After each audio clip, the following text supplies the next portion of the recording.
where I think we're gonna mount the proportioning valve. That way it's basically at an angle down a little. It keeps my bolt lines kind of in a line, but I wanted it kind of down a little so that you can, you know, take your hand up through the fender if you need to adjust it. Once you have this set, it should never be adjusted again. Like, you shouldn't really need to.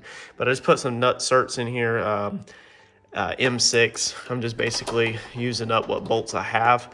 These are actually some bolts off of the Coyote in its factory state that I had laying around. So I'm just going to use these up. I'm just not trying to spend money on hardware. Really, I have tons of nuts and bolts laying around.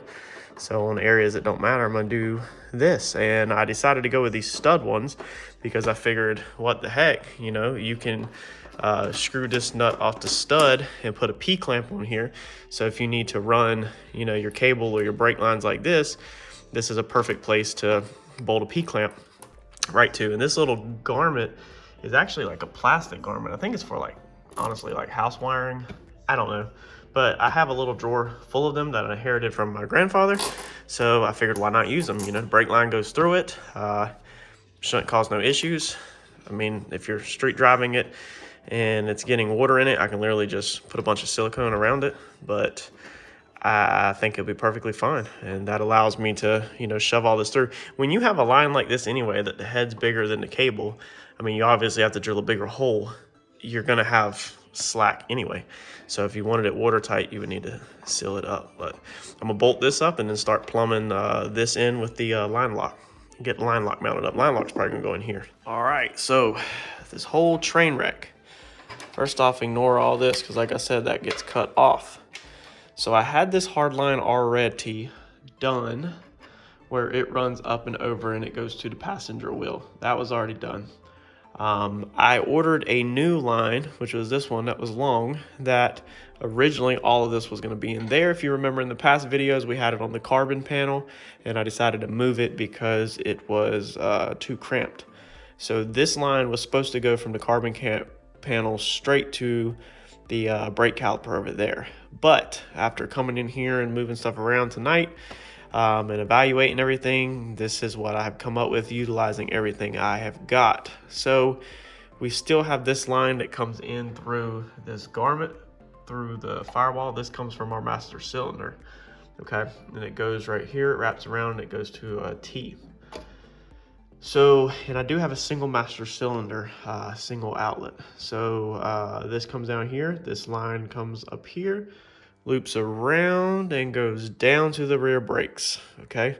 So that's gonna be zip tied up underneath the car. It is already connected. It's a little long because I had already purchased this line and now I don't need it to go that way, so I'm just gonna utilize it up. So that's the reason why I put a little bit of a loop in here. I originally was gonna loop it all the way down here, and I was like, that just looks too tacky, so I'll hide some of it underneath the car. And it's not much like that. So let's see here, that's it. So I just need to make a loop or something up underneath the car. We're gonna keep this one, okay? Because of us moving this to here, that added about another, it was supposed to only go to here. So that made us come up a foot short on this line now. So it was basically a waste of money for our original plans. So now we are gonna purchase or actually I just did purchase another braided 4AN line on the passenger side that will go, cause see this brake line runs up over the firewall. Right there, it's tucked up underneath there, and then it runs down into here, and then here it is. So of course I got to mount it to the you know, inner stuff in here, but it's gonna, you know, we ordered a new line to go from here straight to, you know, the other side of the caliper straight. So we've got that line ordered, and then like I said, your rear brakes go straight to the back. They're not tied into any of this mumble jumble. So let's jump back. Our line comes here, goes through the rear brakes, and then this little fitting right here, I just ordered the line for it.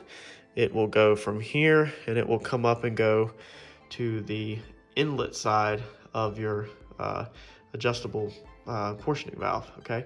Ordered that in a steel braided line to keep it nice and neat. Your portioning valve comes out right here. I had already built this piece. This piece was part of the old system, so I already had it made, so I just reused it. Going back, I would have never used none of this hard line. It just looks better, all the steel braided stuff, but I was trying to save money when I originally built this car. So that goes into your line lock, and then your line lock splits off. This goes to your passenger brake caliper. This comes down and loops around to your driver brake caliper. Yes, I have already checked this one for clearance. It does beautiful when the wheel turns this way. It kind of, you know, moves the brake line more up like that. But I'm going to zip tie it to the upper control arm probably, just so that it's not, you know, they're flopping around. Even though with the steel braided brake line, it always wants to push itself back, but I don't want it rubbing on this upper control arm right here. So we're just going to loosely zip tie it to keep it against that arm. The line lock ground comes, all the wiring comes out the bottom right here. So I've got it just wrapped around, and I just connected it to this screw that has a nut cert on it. So I figured that's good enough for the ground for that. Our power wire, we will end up going with our power wire into our garment right here with, you know, our steel braided line. Let's get that out of the way. It'll go in perfect right there. So that'll work perfect, along with our brake light switch. All of the wires will feed right in there with that line. So that worked perfect, and they'll be tucked all nice and neat. I felt like that was fine. My nut certs, I told you I was using up some bolts I had on this. It ended up working out perfect on this, where I used a P-clamp to, you know, hold this nice and very secure. But when I went to mount all of these different ones, if you notice, yes, I have flathead machine screws. I have a ton of hardware, like I said, over there, and these just happen to be M5s, which are what I have a ton of nut certs with. So I have a lock washer and a normal washer on flathead screws. I would love to have Allen heads, you know, it would look way better, but I'm using what I got to try to save a couple bucks.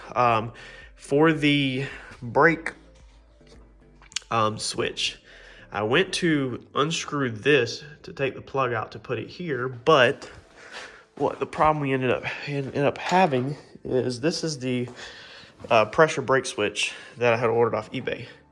So as you can see, it does not want to screw in there because that's it threaded in, and it won't turn because it hits that, so it's too close. So I'm gonna put a plug back in this. What I was originally gonna do was take a line and extend a line, you know, somewhere, and then just screw this into a line, or put a 90. I had looked up on eBay a 90 that would come out over like this. I could screw it in like this. And the 90 was $6.99. They have an option with a T fitting. So a T that comes off. So you have a 1/8 MPT on this side, and then you have a plug on this side, 1/8 MPT, and then it comes with the 4AN on this one. So I said, well, that's perfect. You know, we'll screw the T fitting in there, and we'll change this line to where it goes in the bottom. We'll just come out right here, loop it a little more that way where it goes straight up. So the 4AN will go that way, and then we'll have an open, you know, 1/8 MPT, you know, port right here where we can literally just go straight in like that. And then that way we can make our plug and again feed our wires right back in there. So that's our system. Like I said, I don't know if this portioning valve is even needed, but I wanted to go ahead and plumb it in. I already had it also, so why not plumb it in? So yeah, that's that. It's amazing how long this simple stuff, and this is gonna get, I just didn't have time to do it. I might do it when I turn the video off, probably not, but this gets a P-clamp right here. So this is gonna get a P-clamp nice and neat right there, so that it, you know, stays out of the way. But that's gonna be a wrap for Sunday night. I think I have everything ordered now for the brake system, where once this comes in, hopefully we can bleed the brakes and it'll work. The only thing I'm nervous about is this single master cylinder. So I went with a single master cylinder because I have a Willwood kit that's a reverse swing pedal. It's underneath the dash. When we installed it a couple videos back, but I get mixed information about the single master cylinder. You read one person, you know, and it shows that they're running the dual where the master cylinder feeds the rear brake and then one feeds the front brake. Mine just, one comes off and I'm doing my split right here, you know, up here. I don't know. Hopefully I'll be okay, because that thing was, I don't remember what I paid, but it wasn't like it was $20 or $60, and I'm getting tired of buying stuff twice. So fingers crossed that we're good on all of this. All this stuff will work. We'll get these other lines in, and then hopefully I can get my oldest daughter to help bleed these brakes with me, or the wife. I could get the wife out here. Probably have better luck with my stepdaughter than my wife. But help bleed these brakes on this car, and maybe we will finally be able to check the brake system off. So Mike gets his radiator done. The coolant system will literally be checked off, besides the two -20 hoses that we're going to end up ordering brand new and just building them. But it's like $200. So, and I don't really, it's not holding anything up. The brakes, like, I kind of like to have them done, so when you're unloading it off the trailer and stuff, when we start moving it around, it has, you know, it has its brakes, you know, but the coolant hoses are kind of on the back burner because I necessarily don't need them. So I'm going to consider the coolant system done once this radiator is installed, and the brake system will be done if this is installed and all this works. And then we'll start moving forward with the wiring like I intended to do tonight, but the brake system just took way longer than intended. So again, y'all are amazing. Let me know if you see any issues with my stuff. I listen to everything y'all say, as y'all know that. And I respond right back to you. Let me know if you see any flaws in my system or any safety concerns. All right, so here's what we get to do. We're gonna try to get these end caps cut off and some 3.5s put on. But hole saw normally works where you drill a hole and it holds it steady. We don't know what we're doing. So Mike said to just try to hold it like this with a little pressure on this side of it and hope that it don't walk too much like this. So if I can slowly get this thing to cut in place, which looks like it's not gonna be very fun, and I might be able to get through it. So that's what we're gonna try real fast, is we are gonna try to get this to start cutting perfectly in place. The correct way to do it, Mike says, would be to slice that off, put another piece of aluminum over this, and then drill through that one. That will set your center, and then hole saw all the way through that new piece of aluminum plus the second one, and then remove the second piece of aluminum you put on there. That's too much work for us. Mikey, we did it. Yeah. My way worked. Here's what we did. Took a block, clamped it, another block, clamped it, put a paint mixing stick on this side and a paint mixing stick on that side. That was roughly the right size. As you can see, it cut through the mixing stick perfectly, actually, making like a template. And then that allows you to stay center, top and bottom. And then you just have to be careful and take your time and walk it through. I'll show you on the other side. All right, so this is what we got. We're gonna do this side, okay? So you got your paint stick underneath here, taped down, 2x4, 2x4. The 2x4 goes flush with the end tanks, okay? And then the paint stick does not go under the end tanks. That steps it up on both sides to center it, okay? You got a paint stick up there. So I'm gonna put y'all in the stand and we'll see if this side goes as smooth as the other side. All right, so, and then I'm also holding pressure this way, so I'm gonna keep it this way.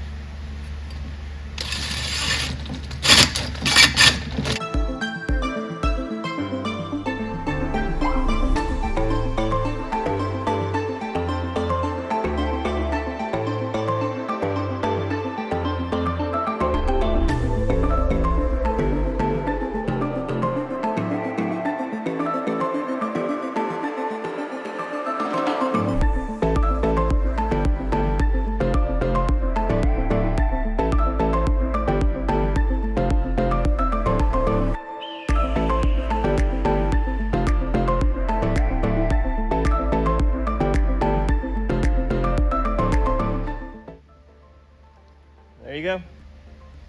Just like that. How Michael's people say it. They say, yeah. What do you mean, what the? I'm just kidding. Yeah, one thing, look, that I was paying attention, y'all. I was guessing at it on the first side and praying. That's really how I measure. Is that your drill bit is not so deep that it goes in there and goes through your core. Which mine is not. It did not even hit it. And you really can't get much better than that, Mike. We would not be able to get no bigger pipe in there without having to smash it some. No, that's perfect. Over it out. That's amazing. All right, so this is what we end up with after that's all cut out. Now our hole saw was bigger than actually what we needed, and I got some gap over here that Mike's gonna have to make it happen capping. And we can actually turn it a little bit more like that. That way it's not as bad, but everything else looked good. So your pipe is too small. So I have took it and, as you can see, flared it out a little bit. So when you start out, this is the size of it. And that's what you start with.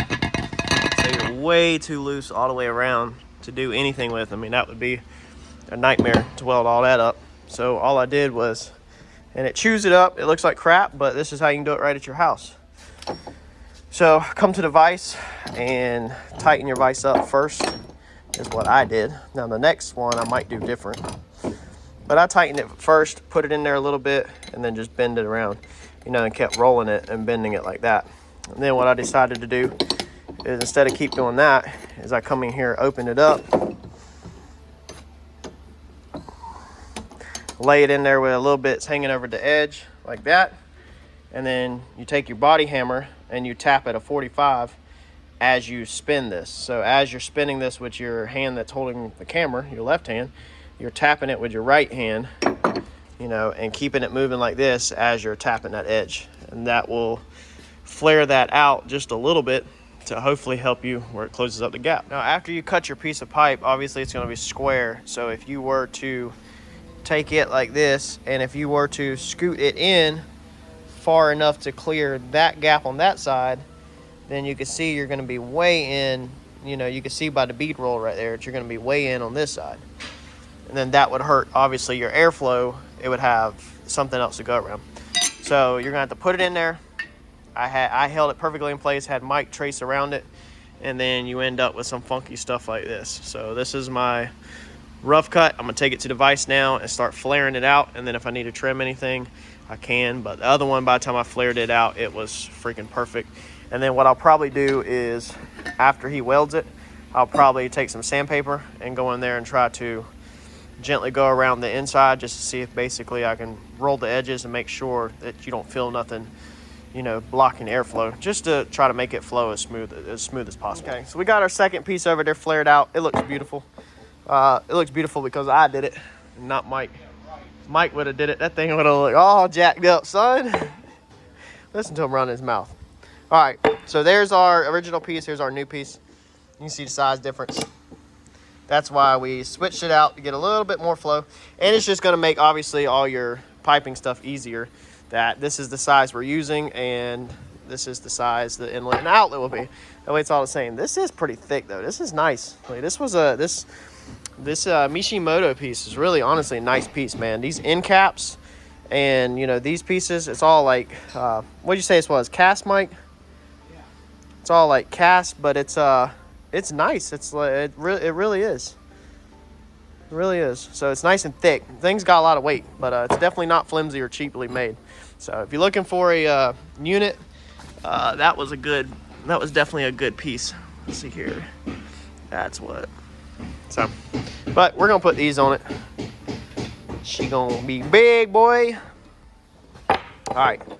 So let's move on to the radiator. We got to get this thing prepped. Cut some end caps off, get some holes drilled, and get this thing prepped for Mike also. What? How's it working, Mike? Good. Oh, that looks good. Mike, you're stacking pennies and boogers. You wouldn't have done it without me, though, without my prep work. Oh. My prep work is on freaking point, man. Look at that, dude. Dude, I mean, come on, man. That fitment. Dude, that is crazy. I'm pretty much a professional, like, literally. I literally am a professional. Like that? Because I am a professional. Like, you know I'm a professional. I'm literally, like, pro, or at least semi-pro at fitting and fabricating. Using stuff that is not meant to be used as tools and fitting it without actual tools. That's what I specialize in. Mike running that mouth, but he don't know that he got all of this to weld up on the radiator. About to get his practice in. He got two 2-20s, 1-12, a drain, a pressure sensor, a radiator cap, and 2 mounting bungs. He might be semi-pro after this.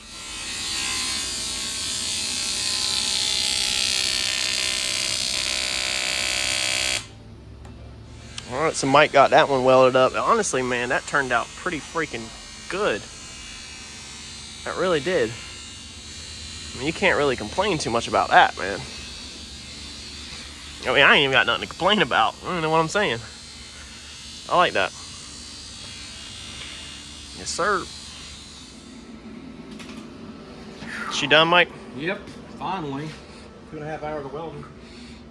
5:30, and the wife is probably gonna kill me, and Mike's baby mama's probably gonna kill him. No, they ain't home yet. I'm good. So we about to get out of here.